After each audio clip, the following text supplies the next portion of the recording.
Hello and welcome to my YouTube channel Pappa physics. हम लोग इस वक्त सीबीएसई क्लास 12th के पीआरक्यू कर रहे हैं लास्ट 5 ईयर के। उसी के तहत हमारा पार्ट सेकंड जो दूसरी बुक है आपकी उसका ऑप्टिक्स का चैप्टर चल रहा है। उसमें हम लोगों ने जो क्वेश्चंस स्टार्टिंग में आए हुए थे कुछ क्वेश्चंस को डिस्कस किया हुआ है इसके पहले वाले वीडियो में। उसी के आगे हम लोग चलते हैं। कोशिश हम यहाँ पर ये करेंगे कि क्वेश्चन आपका जो है वो यहाँ पर लिखने के बाद फिर आपको उसका सोल्यूशन हम खुद जो है वो सामने आपके देंगे लाइव, जिससे आपको थोड़ा सा स्टेप समझने में भी थोड़ा सा आसानी रहेगी। तो इसलिए हम जो क्वेश्चन है हमारा वो चलते हैं आगे अपने क्वेश्चन की ओर। हमारा क्वेश्चन ये है, a concave mirror forms a real image of an object kept at A distance 9 centimetre. सबसे पहले आपको क्वेश्चन को पढ़ना होता है, ठीक से पढ़िए, उसके बाद जो कुछ उसमें दिया हो उसको जो है वो राइट कर लीजिए, यहां पर लिख लीजिए और फिर उसके बाद आपको फॉर्मूला उसमें अप्लाई करना होगा। From it if the object is taken away from the mirror by 6 centimetre the image size reduces to 1/4 of its previous size, find the focal length of the mirror. समझ लीजिए क्या कह रहा है ये कह रहा है कि एक कॉन्केव मिरर है और उसकी रियल इमेज फॉर्म होती है ऑब्जेक्ट की। कोई ऑब्जेक्ट रखा हुआ है जिसकी रियल इमेज फॉर्म होती है, सेम डायरेक्शन में होगी form, kept at A distance 9 centimetre from it. तो सबसे पहले तो आपको यह करना है कि जो कुछ दिया हो वो आपको करना होगा। यानी आपको दिया है ऑब्जेक्ट की डिस्टेंस, इमेज, ऑब्जेक्ट के इमेज की डिस्टेंस दी गई है 9 सेंटीमीटर, गिवन है the distance of real image made by concave mirror, the distance of real image, यानी u1 की वैल्यू माइनस का 9 सेंटीमीटर, ये आपको दिया गया है। दूसरा है, if the object is taken away from the mirror, इस पर ध्यान दीजिएगा, मिरर से ऑब्जेक्ट को हम दूर ले जाएं, कितना दूर ले जाएं, बाय 6 सेंटीमीटर।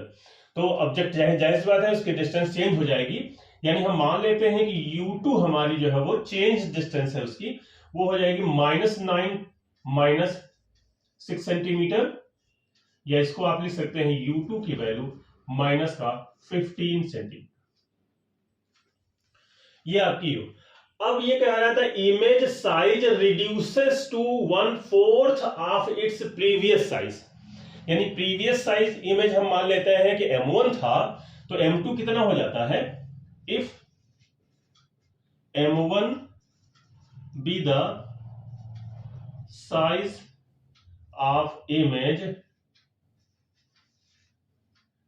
ठीक है, देन रिड्यूस्ड साइज कितना हो जाएगा, देन m2 की वैल्यू हो जाएगी 1/4 ऑफ m1। ये हमको दिया गया। अब आपको क्या करना है, कॉन्केव मिरर का फॉर्मूला लगा देना। तो वी नो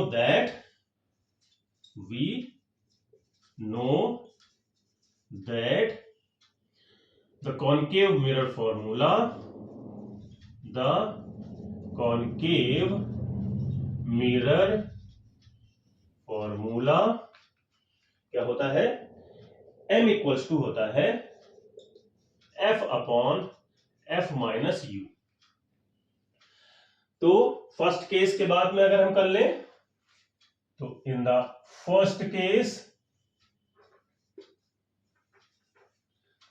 m1 की वैल्यू हो जाएगी f अपॉन f और प्लस u1 कर ले, पहले ऐसे ही पहले फॉर्मूला रख लें, f माइनस u1, यानी ये हो जाएगा f upon f plus 9, u1 की वैल्यू यहां पर 9 है आपकी। और दूसरा हो जाएगा सेकेंड केस में, जब उसको हम अवे ले गए, in the second case m2 की value f upon f minus u2, यानी ये हो जाएगा f अपॉन f प्लस 15। अब हम इसको लगा देंगे m2 वाला, ये आपकी जो कंडीशन है उसमें रख देंगे, बट m2 इक्वल्स टू है 1/4 m1। तो m2 की वैल्यू रख दीजिए f upon f plus 15 equals to 1/4 of m1 की वैल्यू हो जाएगी f अपॉन f प्लस 9। तो ये आपका हो जाएगा f अपॉन 4f और प्लस 36।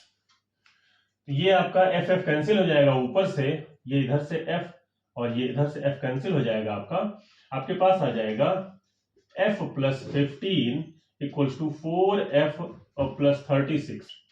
इसको f को उधर ले जाइए तो ये आपका हो जाएगा, सबको उधर ले जाइए तो 4f minus f plus 36 minus 15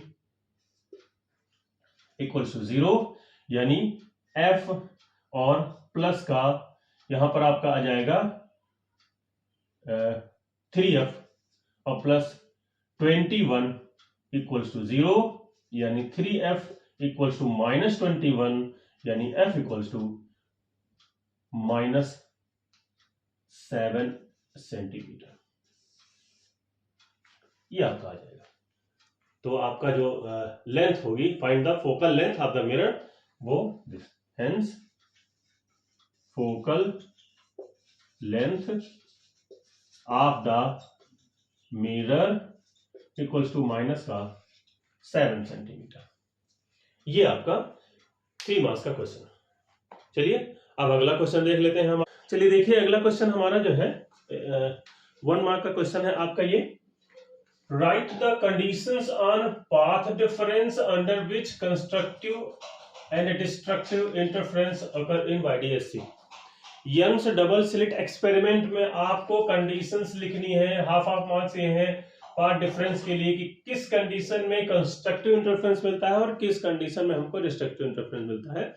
तो आपको ये पता है कि पाथ डिफरेंस हमारा जब n लैम्डा होता है तो हमको कंस्ट्रक्टिव इंटरफेरेंस मिलता है, और जब 2n + 1 λ/2 होता है तो हमको डिस्ट्रक्टिव इंटरफेरेंस मिलता है। बस आपको ये दोनों कंडीशंस इसमें लिखनी है कि for constructive interference if the path difference delta x equals to n lambda, and for destructive interference path difference delta x equals to 2n + 1 λ/2, where n equals to 0 1 2 3। ये आपका 1 मार्क्स का 2 मार्क्स का question देख लीजिए आया था इन a single slit experiment. अच्छा question था आपका ये। Width of the slit is doubled. आपको ये ध्यान रखना है कि इसमें जो कंडीशन कह रहा है उस कंडीशन को हमको पहले ध्यान देना। एक सिंगल स्लिट एक्सपेरिमेंट है आपका जिसमें स्लिट की जो विड्थ है वो डबल कर दी जाती है। How will the size and intensity of central bright band be affected. तो अगर आप स्लिट की विड्थ को डबल कर दोगे तो उसके साइज पर क्या इफेक्ट पड़ेगा, और उसकी जो इंटेंसिटी सेंट्रल ब्राइट बैंड पर मिल रही थी उस पर क्या इफेक्ट पड़ेगा। आपको अपने आंसर को जस्टिफाई करना। सबसे पहली बात तो यह है कि हमको फॉर्मूला पता होना चाहिए कि साइज जो वहां पर हमारे बनता है मैक्सिमम मिनिमा का इंटेंसिटी का, उसका फॉर्मूला क्या होता है और कब बनता है, किन कंडीशन में बनता है। तो ये हमारा एक सिंगल स्लिट एक्सपेरिमेंट होता है जिसमें हमने सिंगल स्लिट बना रखी है। फिगर आप बना दीजिएगा। S1 S2 हमने स्लिट ले रखी है जिसके बीच की जो विड्थ है वो d हमने ले रखी है। कुछ दूरी पर, कुछ सम डिस्टेंस पर हमारी स्क्रीन रखी हुई होती है। स्क्रीन पर हम पॉइंट कंसीडर करते हैं O पॉइंट पर हमारी जो रेज है S1O और S2O, इनके बीच का पाथ डिफरेंस 0 है, और अगर पाथ डिफरेंस 0 होता है तो हमको मैक्सिमम मिलता है इंटरफेरेंस पैटर्न में। यहां से आप देख सकते हैं इस चीज को।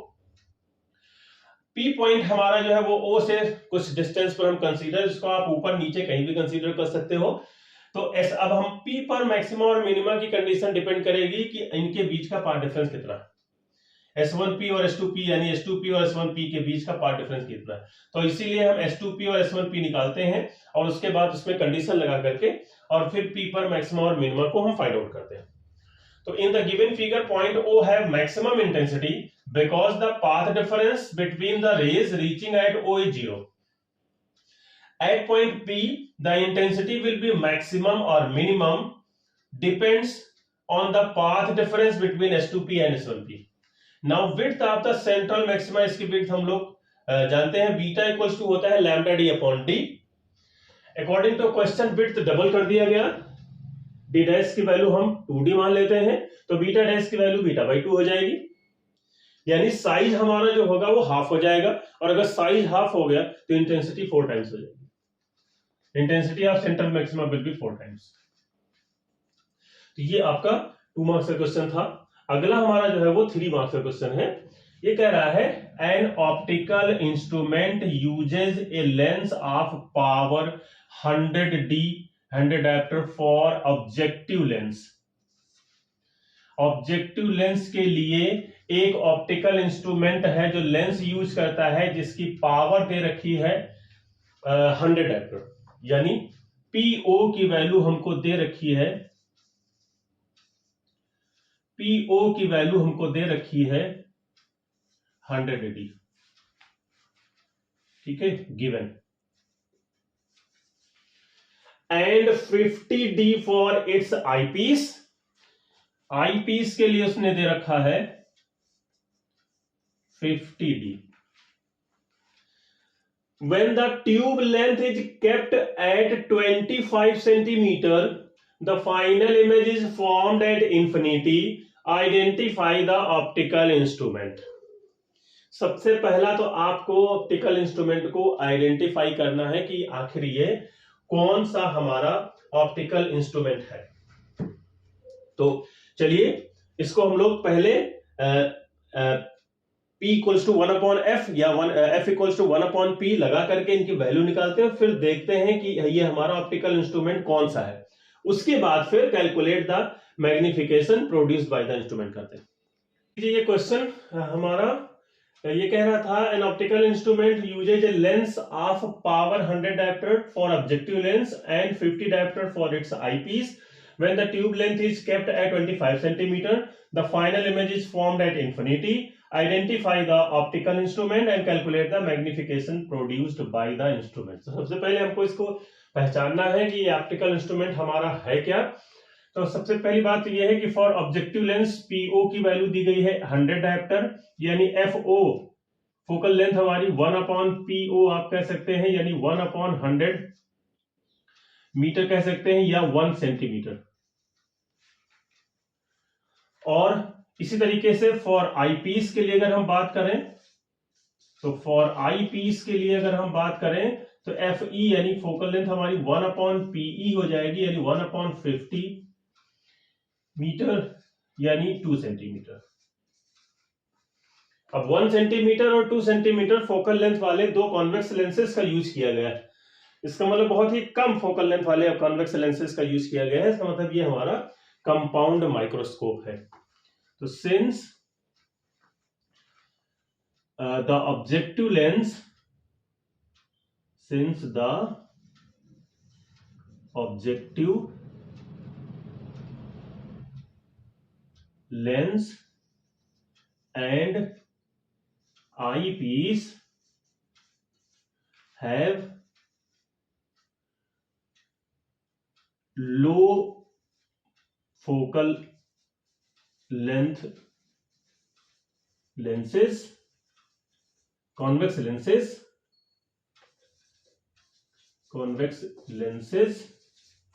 so therefore the लिख दे रहे, therefore the optical instrument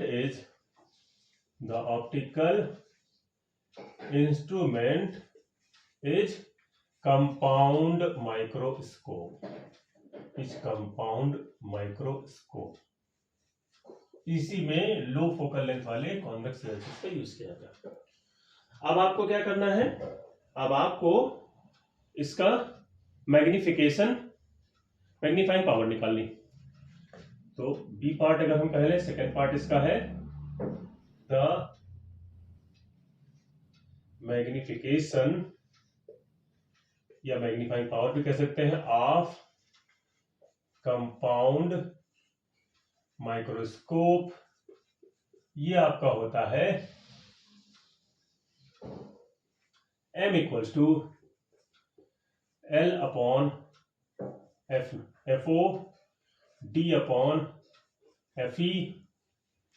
ठीक है, तो अब आपके पास गिवन क्या है, गिवन है PO की वैल्यू 100 डायप्टर और PE की वैल्यू 50 डायप्टर और L की वैल्यू 25 सेंटीमीटर, D की वैल्यू भी 25 सेंटीमीटर ही होगी। तो अब आप इसको आराम से निकाल सकते हैं, तो वैल्यू रख दीजिए इसमें। तो M की वैल्यू जो हमारी हो जाएगी वो L है 25 अपॉन, क्योंकि सेंटीमीटर में ही है, FE की वैल्यू, FO की वैल्यू है हमारी कितनी 1 और इंटू 25 अपॉन 2। इसको आप जब सॉल्व करेंगे हमारे, तो ये आ जाएगा आपका M इक्वल्स टू 312.5। ये आपका मैग्निफिकेशन पावर आ जाएगा। अब हम इसका अगला क्वेश्चन देख लेते हैं। अगले क्वेश्चन अपने देख लेते हैं। अगला क्वेश्चन है हमारा, define the term focal length of mirror with the help of ए रे diagram, obtain the relation between its focal length and radius of curvature. Question आपका ये दोनों यानी ए पार्ट और बी पार्ट, ये इसका ए पार्ट है, ये इसका बी पार्ट है, ये दोनों मिला करके 5 मार्क्स के क्वेश्चन आपके आए हुए थे। ये पहले कह रहा है define the term focal length of mirror. Mirror की फोकल लेंथ क्या होती है, तो सिंपल सा डेफिनेशन इसकी ये है, it is defined as the distance of the point from the pole of a mirror, distance of the point from the pole of a mirror through which a ray of light moving parallel to its principal axis, parallel to its principal axis यानी वो point जहां से इसकी जो रे of light है वो move करती है प्रिंसिपल एक्सिस के parallel, it is denoted by F और F इक्वल्स टू R/2। और इसी को आपको रिलेशन ये आगे इसी में कह रहे हैं, यानी पहले फोकल लेंथ की आपको डेफिनेशन देनी है, फिर उसी को आपको प्रूव करना।